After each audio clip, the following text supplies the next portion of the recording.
Saudações a todos, e antes de começar o vídeo tem uma grande novidade. Agora nós temos uma loja oficial da garagem em parceria com o Automotivo, com uma linha que traz camisetas, moletom, caneca e outras coisas. Em breve nós teremos novas estampas. Então você pode comprar essa estampa aqui, essa belíssima estampa aqui com Alfa Romeo e outras que podem ser encontradas no site que está aparecendo aqui embaixo e também na descrição do vídeo. Em breve, como eu falei, novas estampas e uma variedade maior de escolhas. Então corre lá para a garagem e agora vamos acelerar no vídeo. E hoje aqui no espaço de miniaturas do Garagem Scala, estou curtindo muito esse espaço, estou conhecendo umas coleções interessantíssimas que, claro, eu vou trazer para vocês nesse mundo fantástico de colecionismo. Hoje a gente vai falar da primeira parte da coleção do Thiago, um apaixonado por miniaturas, por colecionismo e apaixonado por Ferrari. Ele tem uma coleção fantástica na escala 1/18, com modelos que contam toda a história da marca italiana. Então a gente vai começar nessa primeira parte. Os vídeos são longos, mas ficaram muito bem ilustrados e explicados por ele, inclusive em termos de miniatura ele tem algumas muito raras. Nessa primeira parte a gente vai fazer uma linha do tempo, falar das miniaturas clássicas, da história clássica da Ferrari, década de 40, 50, 60, 70 e também a participação no automobilismo, com miniaturas que ele tem mostrando isso. Nas próximas partes a gente vai abordar outros temas até chegar aos modelos atuais da marca.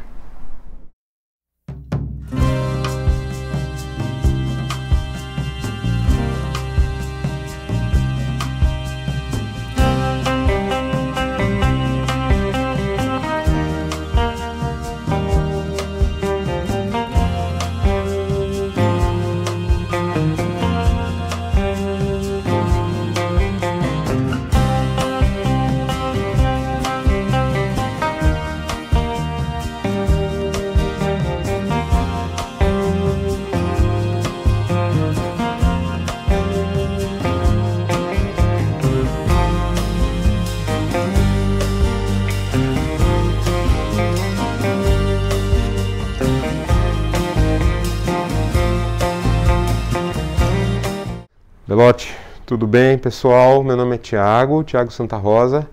Eu sou colecionador de miniaturas, porém hoje eu e o Belotti conversando a gente resolveu focar em Ferraris. Eu tenho a coleção aí escala 1/18 de modelos que desde o início, lá em 47, o Enzo Ferrari produziu. Tem alguns buraquinhos por conta de importação, às vezes a gente não encontra no Brasil, né, todos os modelos que a gente quer. Eu não coleciono modelos de Fórmula 1, por exemplo, a minha paixão foi mesmo sempre os carros de pista, né? Não sendo Fórmula 1, os protótipos, e os carros de rua normal, que a gente sempre vê por aí. Aqui, para mim, é a nata do que a Ferrari produziu nos anos 60, 70, né? Eu coloquei aqui para a gente ver.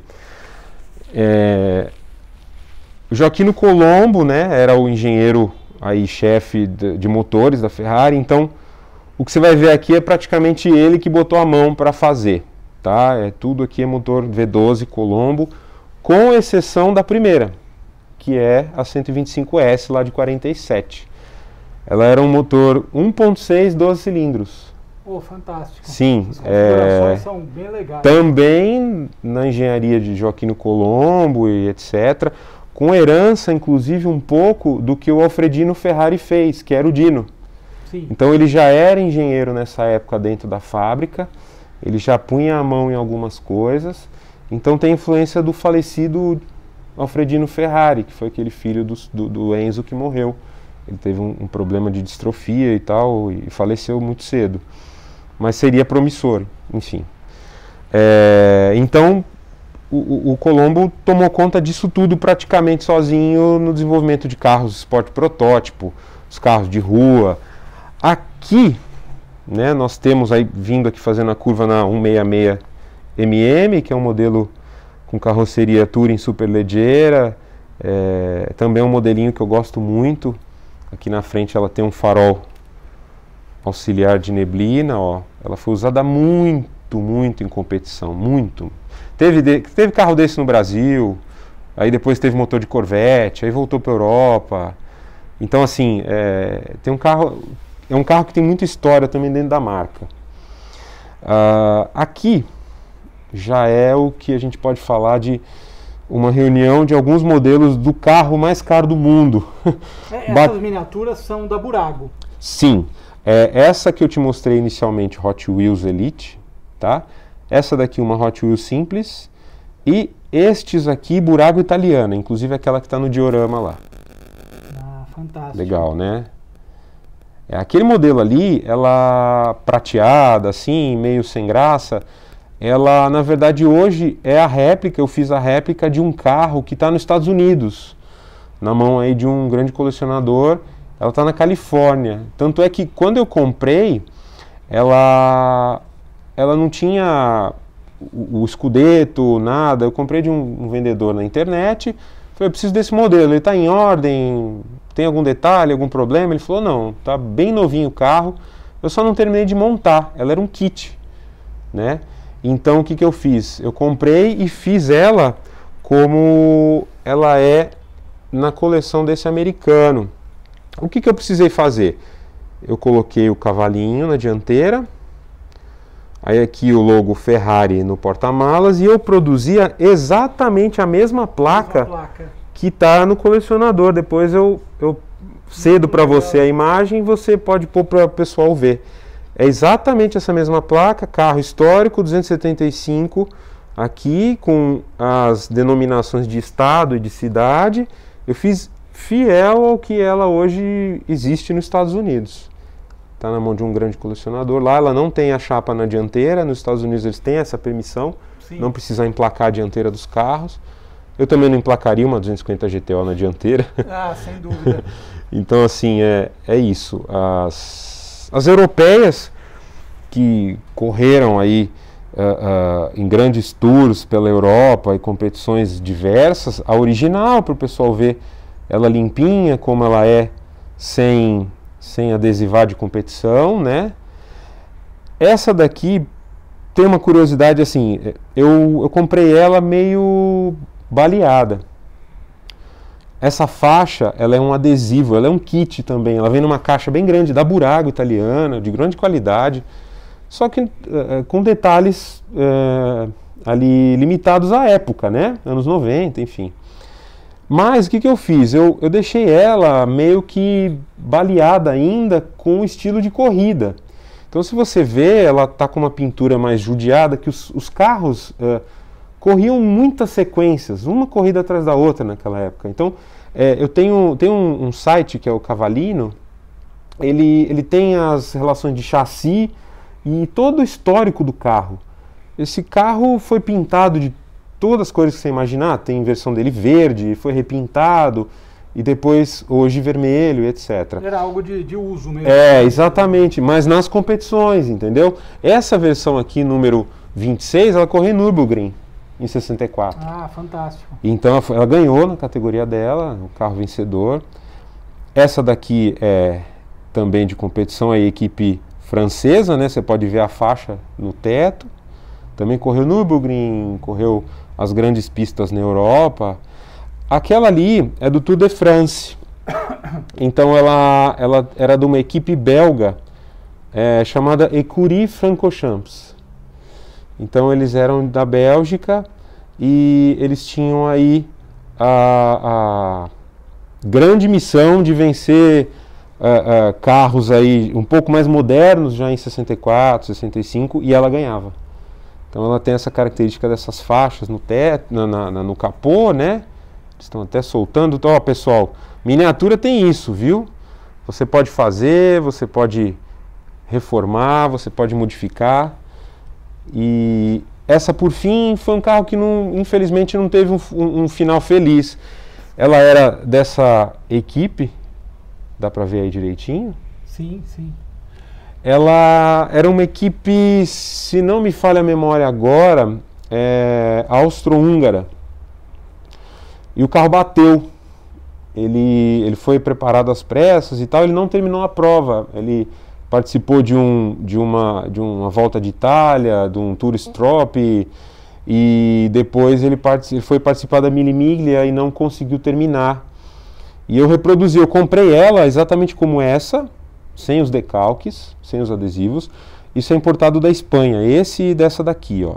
Essa também veio vermelha como essa eu comprava na internet e pegava os catálogos e via os modelos de 250 GTO de competição e ia reproduzindo, com exceção dessa que já era um kit próprio, fabricado aqui na Itália, né, e vinha na caixa para você colar os adesivos que estão nela. Essas eu comprei a meu gosto para produzir. Uma curiosidade é, esse carro preparado às pressas, etc., o logotipo foi pintado à mão na época, no carro de verdade, né? Então você pode ver que o adesivo é idêntico, né? Você pode ver que não tem tanta simetria do adesivo ali do cavalo na lateral. E o número 106 na traseira e na lateral também pintados à mão na época pelo pintor responsável por isso. Eles pintavam com pincéis. Até se o pessoal quiser ver, naquele filme do Shelby, do Carroll Shelby, que saiu, etc. O Ford versus Ferrari. Ford versus Ferrari, eles mostram algumas cenas que os carros estão na garagem e o pessoal está ali dando um retoque e tal, em pintura de número. Era feito com pincel mesmo, a maioria desses números que a gente vê nos carros. Incrível. Então essa é uma que eu... Tudo muito simples. A época, em 1962, esse modelo, né? Tem uma curiosidade do GTO. O GTO ele migrou de 62 a 64, eu tenho uma 64 ali, ó. Também campeã. É uma das miniaturas que eu mais gosto aí do modelo GTO que eu tenho. O banco azul, volante de madeira, ela tá bem, reproduzindo bem o que os Ferrari dela eram. Ela é de uma equipe norte-americana, era NART, North American Racing Team. Então ela foi levada para a Europa, ganhou na Europa, ganhou nos Estados Unidos, então é um carro vencedor. Dizem que esse modelo depois foi parar na mão do Phil Hill. Ah, sim. E hoje o filho dele tem o carro. O carro está na mão do filho, sem os adesivos. Ela hoje é toda vermelha, etc. E ele tem o modelo na mão dele lá. Ele conservou o carro do pai dele. Então o que eu estava dizendo das Ferrari GTO é que elas vieram de 62 a 64, que é aquele modelo final, e elas eram características pelas diferenças na carroceria. Existem algumas que mudam essa sequência da dianteira, por exemplo, as bocas embaixo do farol de ventilação vão para o meio, o milha vem para o lado de cá, a boca frontal de respiro com o cavalinho é menor, algumas são maiores. Algumas do ano 63, né, foram recarroçadas, que eles falam, elas têm 3 fendas na 62, 63, com essa carroceria. E dessas mudanças todas que ocorreram, tem miniatura com todos esses detalhes. Aí também. É que está. Nesta versão Burago e até onde eu vi de Hot Wheels, etc., você não encontra ela com 3 fendas. Essa carroceria, só a 64, olha lá. A 64 tem 3 fendas. Ah, interessante. Então, assim, é um detalhe que eu já vi alguns blogs, alguns sites que eu sigo de colecionadores de miniatura na Itália, na Europa, enfim. Tem pessoal lá que tem as ferramentas necessárias, eles cavam a carroceria da miniatura e fazem 3 fendas. Justamente para trazer ela para aquela época. Tamanha é a vontade e curiosidade de reproduzir aquele momento. Assim como eu fiz com essa série GTO que eu te mostrei. Aqui nós temos um modelo que eu gosto muito, foi uma das que eu mais cacei para comprar na coleção na época que saiu, que é o 250 Short Wheelbase, que é a base curta entre os eixos, né? É a passo corto, como dizem em italiano. Também um motor V12 Colombo. É um modelo que correu Le Mans, enfim, as grandes pistas da Europa. Caracterizada dessa maneira, ela hoje mora nos Estados Unidos. Ela também está na mão de um colecionador, o carro de verdade, né, escala 1 por 1, ela é de um colecionador dos Estados Unidos e está em plena forma, vai em exposições, eventos, Amelia Island, todos aqueles grandes eventos de exposição de carro clássico, ela muitas vezes está presente lá. E ela está exatamente dessa forma, número 14 nas portas, faixa azul em cima, está em grande forma. Um detalhe, o modelo 250 Short Wheelbase, né, a berlineta passo curto, ela era também uma alternativa naquela ocasião, ali nos anos 63, 65, né, aos modelos que estavam saindo da Ferrari. Essa época, nós tivemos um pouco antes as GTO, temos aqui a Berlinetta Passo Corto, que tem uma vermelha dela ali em cima, se você quiser mostrar também o carro civil, vamos dizer assim, você já pode observar que ela tem os para-choques, né, que eram os carros vendidos para os civis.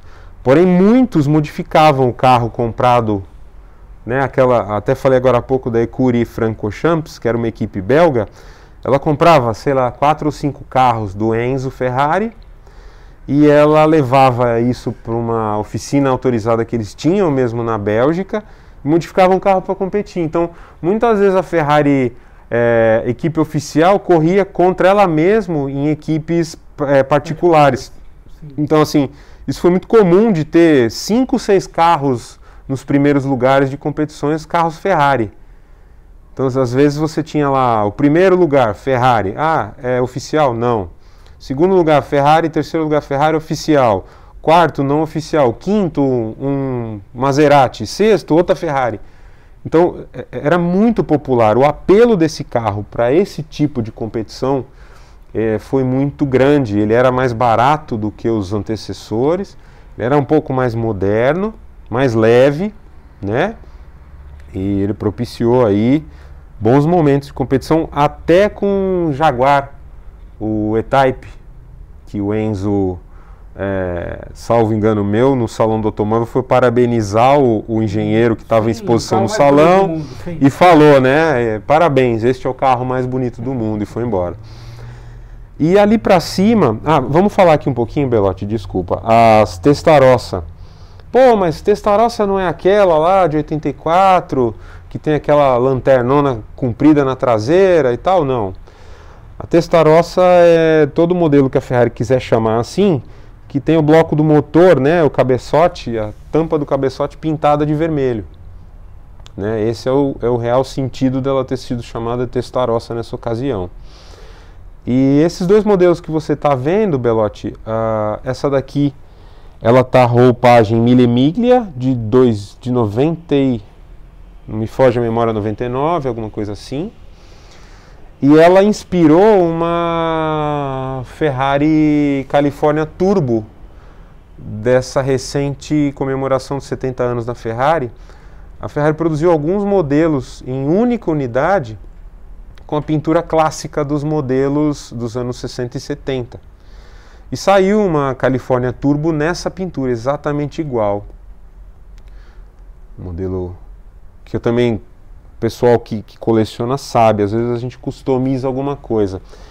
O Burago, ele vem com os escapamentos, roda e tal, em alguns casos com excesso de cromados. Eu pintei com tinta fosca os escapamentos para ele ficar como era nos anos 60, assim como eu fiz com essa vermelha que eu restaurei por 100%. Eu restaurei ela toda, eu comprei ela mais barato, justamente de propósito, para poder restaurar. E novamente, quem coleciona sabe, às vezes a gente procura um modelo muito, acha ele mais barato e restaura ou modifica. E foi isso que eu fiz, eu repintei ela num vermelho, coloquei aí os escudos da Ferrari, que são kits de adesivo que você pode comprar na internet, eBay, etc. No Brasil, infelizmente, Belotti, eu queria parabenizar de novo você. Você está trazendo à tona uma coisa que eu sempre quis. No Brasil, a gente não tem tanto recurso para ser colecionador desses tipos de modelo. Ou estão muito caros, ou a gente não tem peça de reposição, não tem acessório, enfim. Eu encontro esses kits com facilidade extrema na Europa. Então aqui é o caso. Eu repus os adesivos, os kits, inclusive o do volante, com essas cartelas de kit que a gente compra para restaurar modelo. Perfeito. Né? E fiz aqui o escapamento preto, fosco, assim como... Aqui, Belotti, ó. Ah, fantástico. Esses detalhes que são... Sim, sim. Então ela é aí também um dos xodós da coleção. Apesar de ser um Burago italiano simples. Na época era comprado por R$80 um modelo desse novo, né? e traduzindo hoje aí ao valor atual, eu já estou vendo alguns Buragos vendidos a R$400 e tal. Incrível. Então é essa a diferença da época. Aqui, Belotti, nós temos uma 250 LM, que era o Le Mans, também um V12, motor central. Você tem aqui a Sebring, a versão dela que correu nos Estados Unidos, com o motor aberto para você poder observar. Ela é um V12 central, né? Você pode ver que o step, inclusive, está atrás do motor. Ela é vinculada aí com a caixa de câmbio e o motor, num chassi próprio para ela na traseira.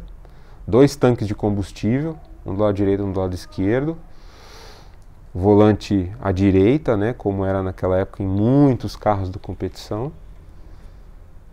Essa Ferrari, ela inspirou agora a 296 GTB, aquele motor V6 recente que saiu da Ferrari. O desenho da 296 GTB, se não me falha a memória, é esse o modelo. Ela é inspirado diretamente na 250 LM. Fantástico. Então, ou seja, a herança, né, não é esquecida. Acho que isso as grandes marcas, a Porsche, a Ferrari, infelizmente a Lamborghini um pouco menos, mas ainda assim tem alguma coisa, elas não esqueceram de quem fez elas chegarem onde estão hoje, né? Sem dúvida. A Ferrari, sendo um grande sucesso de vendas que é hoje no mundo inteiro, ela ainda traz o DNA da marca em alguns modelos que ela vende para os endinheirados aí que têm a disposição de comprar um modelo hoje em dia. Bem, seguindo aqui a regra, o 512S, Belotti, é um... esse... Eu estou fazendo uma justiça com esse champanhe aí, porque esse carro, infelizmente, não foi campeão. Ele é um 512S, e na ocasião, ele foi projetado pelo Mauro Forghieri, engenheiro Ferrari, motor V12 também, central. E ele teve muitos problemas na homologação para ele poder ser aprovado pela FIA. Porque era o seguinte, existe até uma foto muito famosa na internet, quem quiser procurar depois, pode colocar Ferrari 512S. Uma hora a foto vai aparecer. São em torno de 12 ou 15 carros enfileirados num dos galpões da fábrica da Ferrari, todos sem adesivagem, sem patrocínio, sem nada, aparentes originais, com essa dianteira. É importante a gente mostrar porque tem o 512M nessa mesma carroceria. As equipes independentes, elas fizeram algumas modificações no modelo 512S.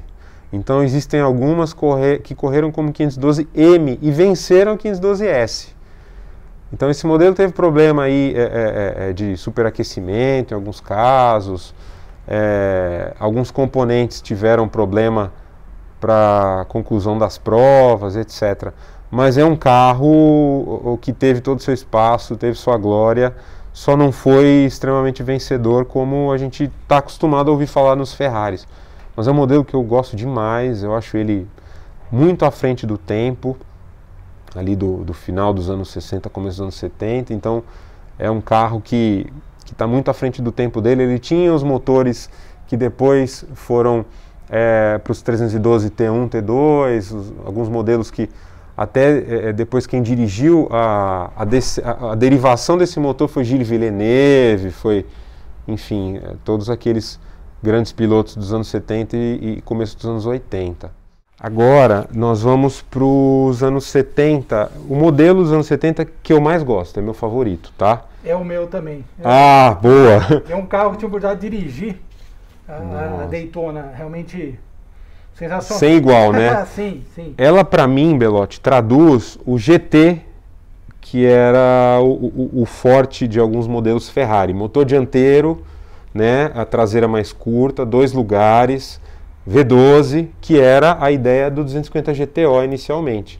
Então, o 365 GTB4 Daytona, para mim, é a essência completa do modelo GT da marca Ferrari. E é meu favorito dos anos 70, assim, disparado. Não tem outro que possa competir com ele naquela época. Pô, mas tinha lá, estava saindo 308, tava, era V8, tinha outro tamanho, né? Tanto que esse carro foi usado aí em massa. A gente estava falando de carro usado em competição. A 365 até hoje ganha corrida de corrida histórica, com carro novo, com carro contemporâneo, ela na categoria dela ganha. Então era um carro muito bem acertado, também um V12. Ela tinha proporções muito favoráveis para a competição. A aerodinâmica dela era primorosa, né? Também era um modelo Pininfarina. Então, assim, a gente tem aí alguns clubes que compraram o carro para correr, né? Aqui uma equipe francesa, tem até patrocínio do Carrefour, o pessoal pode ver, né? Aqui era o Charles Pozzi, era um revendedor em Paris, autorizado Ferrari. Os revendedores faziam muito isso.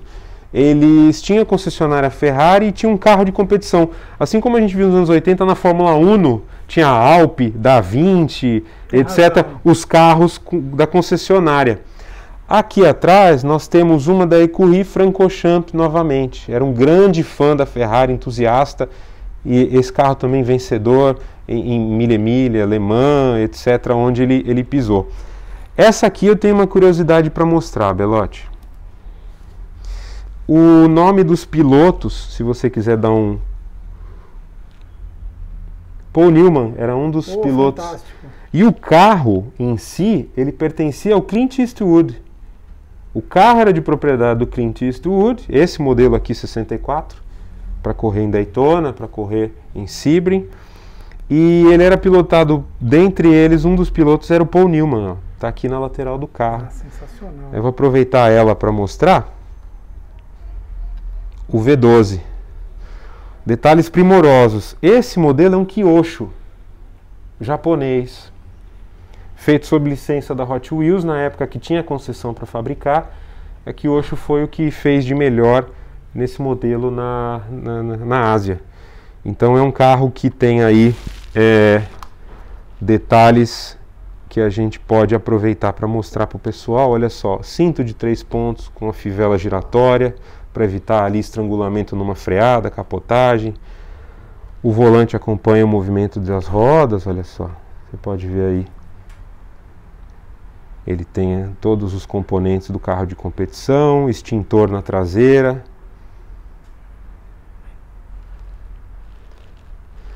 Aqui ele também, abrindo o porta-malas, ele tem o tanque de combustível, eu vou mostrar para vocês. Ele está bem firme, isso é uma vantagem para o modelo, olha lá. O tanque de combustível à pressão, né? Pressurizado para evitar explosão na hora da reabastecimento. É um modelo que eu gosto demais, tanto o modelo escala 1.18 quanto o carro mesmo em escala 1x1 é uma das Ferraris que eu admiro. É que o modelo civil, tá, até eu fiz uma graça ali com os olhinhos dela abertos. É um Giallo Modena, aí, o amarelo famoso da Ferrari. Esse modelo no começo, assim, ele teve um pouco de estranheza, porque o que vinha sendo fabricado na Ferrari é o que eu mostrei lá atrás no 365 GT4BB, né?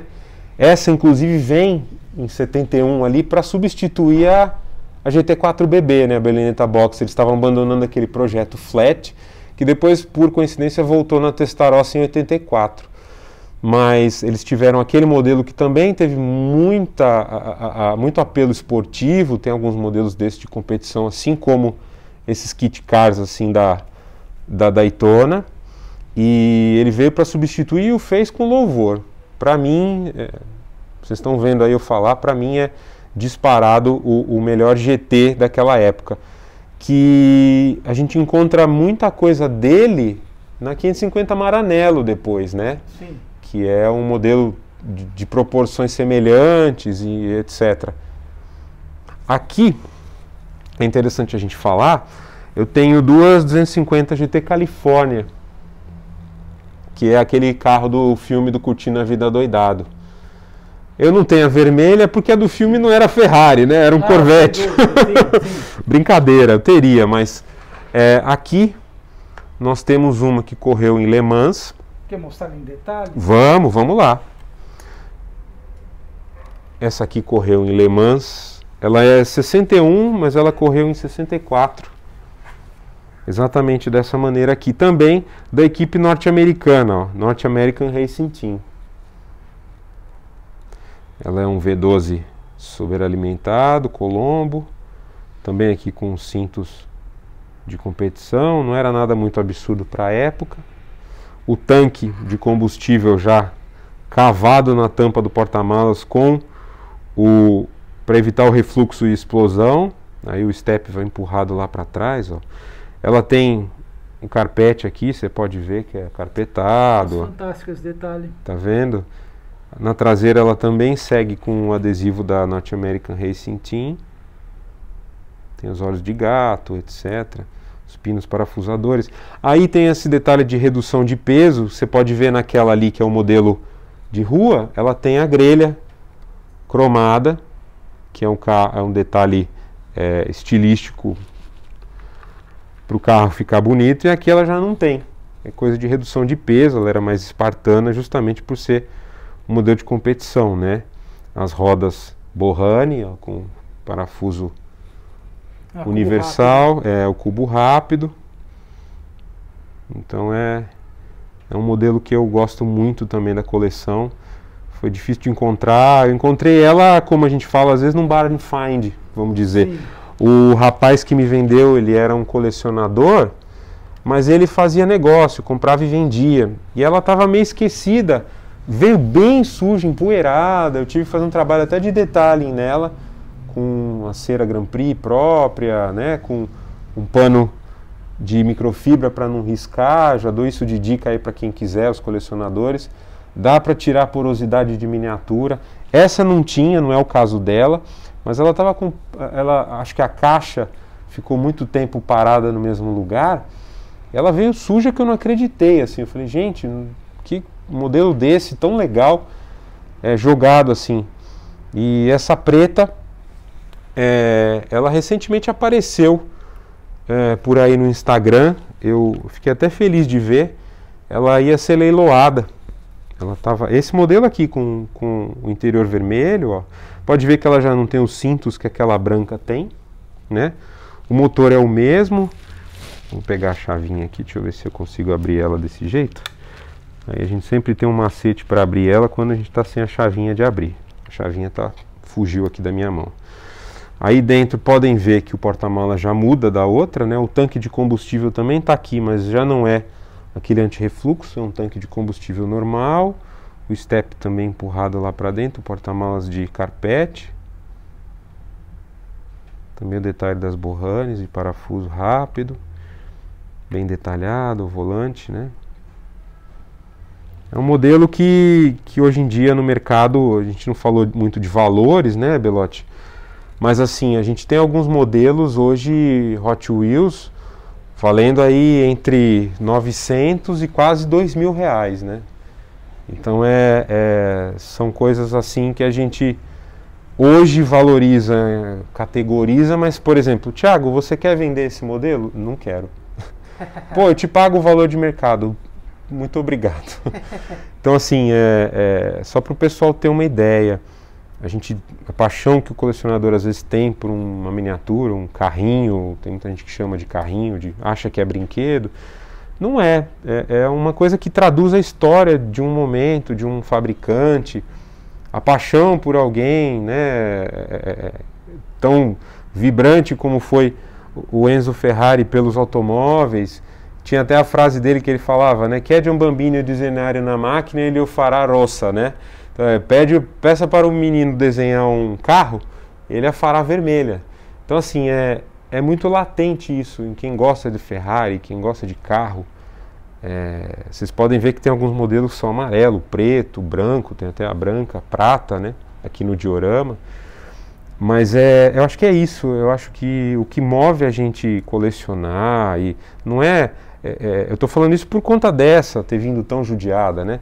O que move a gente colecionar não é você achar por 400 e vender por 900.